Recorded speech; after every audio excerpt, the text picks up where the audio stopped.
subject of faith. What is it? Is it just the mystical power given to a select few who've shown their worthiness through pilgrimages and great deeds? Or is it the crutch to the common man who has no hope, by which he fools himself into believing just hoping out there there's something better? I believe it is something much more. When preparing this message, we have this big green dictionary. It's an 1828 edition of Noah Webster's American Dictionary of the English Language. So, I mean, this is like way back then, and I thought it'd just be an interesting interpretation of the word. And the first meaning that it gave was belief, the assent of the mind of what is declared by another, resting on his authority, without any other evidence, the judgment that what another states or testifies is the truth. So it's when we believe the person at their word. That's it. There's no other evidence but what this guy said. I'm going to take us way back in time to ancient Egypt, and we're going to center on the character of Moses tonight. Moses was born in a time of hardship. His people had been enslaved by the nation of Egypt on the premise that they were growing and multiplying too large as a nation. Whereas they used to live a life of peace on a special land that had been granted to them by the previous king, a new pharaoh had come to power, and he feared the Israelite prosperity and responded with cruelty, forcing them into hard labor. And the ancient Egyptians, and back in ancient times, there was a lot of servant work to be done, a lot of farming and stuff, but they were also known for their gigantic landmarks, and they weren't that very civilized, so the methods that they would have to drag bricks and mortar and stone all to make these great landmarks, it was hard work. And so that's the life Moses was born into. And then right before he was born, the Pharaoh thought that they were growing still too much, so he ordered that all the male Hebrews be slaughtered and thrown into the Nile, so that he would hopefully cut it off. You know, he was tired of these people. But his mother, in an attempt to save him, would hide him in a waterproofed basket among the reeds on the riverbank, and his sister would keep watch over him.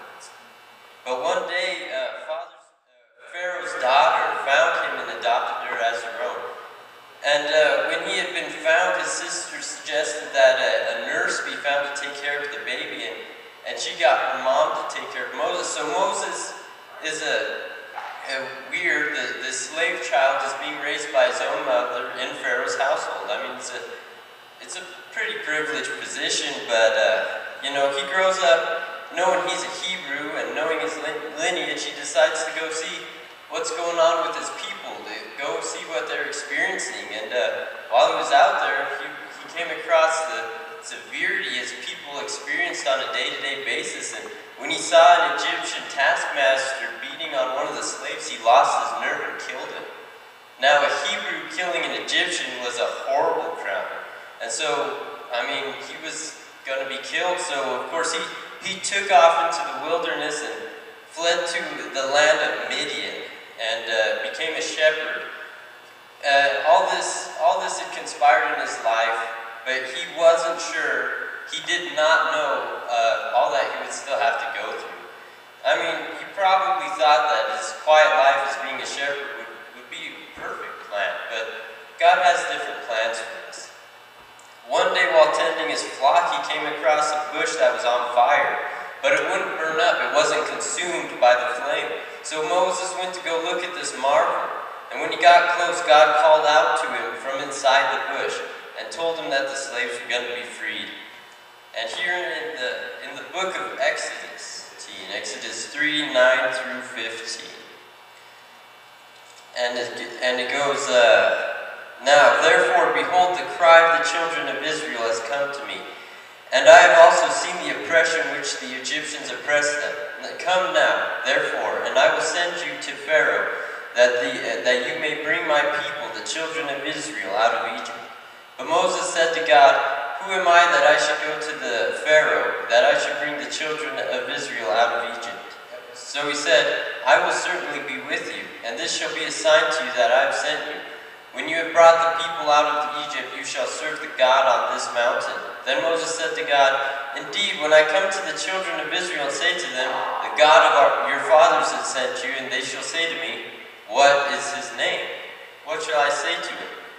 And God said, I am who I am. You should say to them, I have sent you. And then he says, Go to them and say, the Lord God of your fathers, the God of Abraham, the God of Isaac, the God of Jacob have sent you. This is my name forever, and this is my memorial to all generations. When Moses was raised by his mother, he had heard stories about Moses, Isaac, and Jacob. They were all his forefathers, and each of them had their own personal experiences where God had supernaturally intervened in one way or another. And so God's saying, you're going to have to tell them on my word. And so, our journey of faith begins with a witness. It's when somebody that we know that we can trust. It's when somebody tells us about God and about His faithfulness, and despite our own lack of experience with God, it's something we can't ignore. They believe it for sure. They are serious. They are sincere. So, us knowing them, there must be something special. There must be at least a little truth in what they say. For me, my parents were that influence. They would teach me to trust God, and though I had little knowledge of Him, the seed was planted in my heart. Though not yet sprouted, it was waiting for the right environment to grow. I mean, they provide your food and stuff, and so what they says goes. I could trust Mom in that. Dad laughs that when I was a little kid, he would take my nose, and I would think it was for real. I thought my nose was gone. It's because what they say is true to me back then, and it is still today. And then we can look around us, and we can see there is a God. I mean, we can look around and see that there are mountains and stormy seas and starry skies. Those are all amazing sights. There's roses, snowflakes, and a campfire. I love to look at those things. They're beautiful. But then there are human beings. We're His signature. We're made in His image.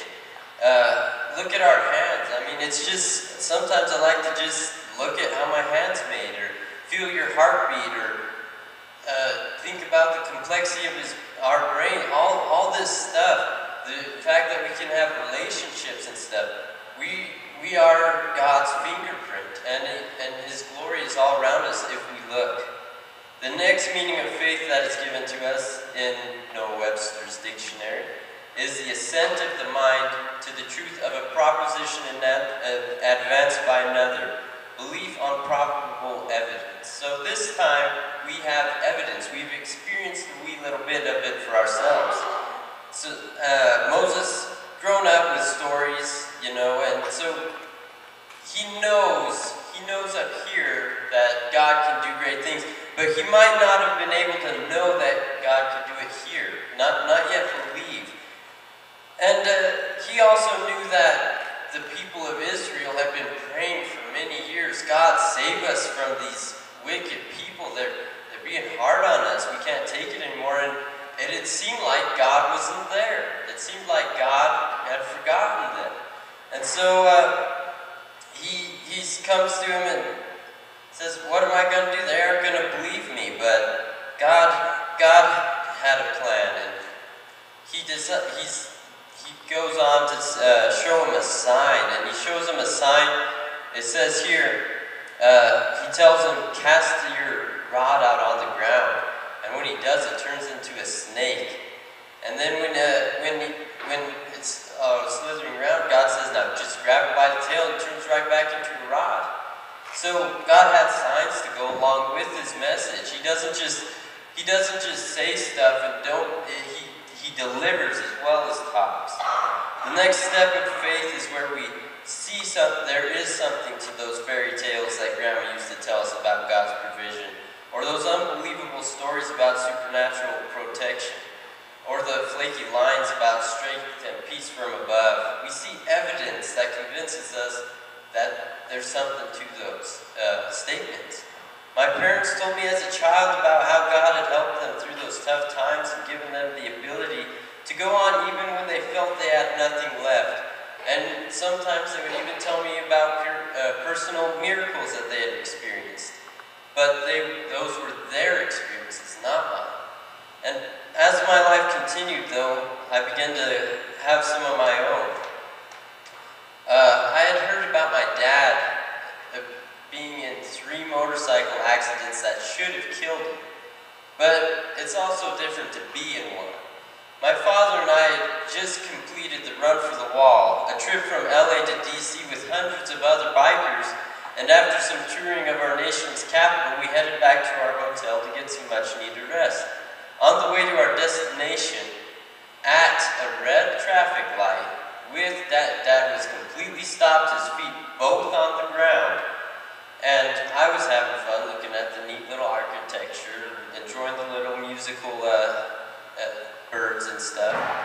A lady right behind us thought it would be a good idea to run the red light, and she slammed right into us. And a lot of things could have went horribly wrong in that situation, but they didn't.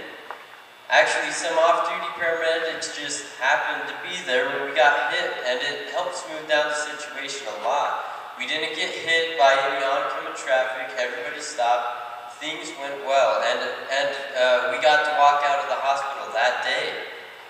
And as we did, I couldn't help but feel that God was in control, and that He could control any circumstance. I've seen provision from unlikely places come to our family in dire times. I've seen prayer followed with hope and joy when a doctor informs friends and family that an unexplainable change in a loved one has occurred and things look much better than minutes before, when death looked very near. God is not afraid to show Himself to us. We need only to look for Him. Next, Webster states that belief of God's testimony and the truth of the gospel, which influences the will and leads an entire reliance on Christ for our salvation. Moses had obeyed God, and he went back to Egypt to appear before Pharaoh.